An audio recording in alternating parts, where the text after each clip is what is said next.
حضرت مسلم موعود رضی اللہ تعالیٰ عنہ جو جماعت احمدیہ کے دوسرے خلیفہ تھے اور حضرت مسیح موعود علیہ السلام کے بیٹے تھے حضرت مسلم موعود، انہوں نے تفسیر کبیر لکھی ہے، اور تفسیر کبیر ایک زبردست نشان ہے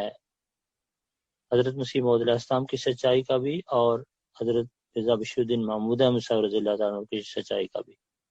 کیونکہ حضرت مسلم موعود رضی اللہ تعالیٰ عنہ کی پیدائش سے 3 سال پہلے، یعنی 1886 20 فروری 1886 کو حضرت مسیح موعود علیہ السلام نے یہ پیشگوئی فرمائی تھی اور باقاعدہ یہ اشتہار دیا تھا، اللہ تعالیٰ نے مجھے خبر دی ہے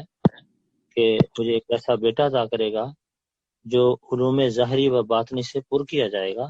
اور اس کے ذریعے کلام اللہ کا مرتبہ ظاہر ہوگا، یعنی قرآن شریف کا مرتبہ ظاہر ہوگا۔ اب یہ دیکھیں کہ وہ بچہ بھی پیدا بھی نہیں ہوا، اور یہ بھی فرمایا دوسرے اشتہار میں کہ وہ بچہ 9 سال کے اندر اندر پیدا ہوگا، اور وہ پھر 3 سال کے بعد وہ بچہ پیدا ہو گیا، یعنی 12 جنوری 1899 12 جنوری 1889 کو۔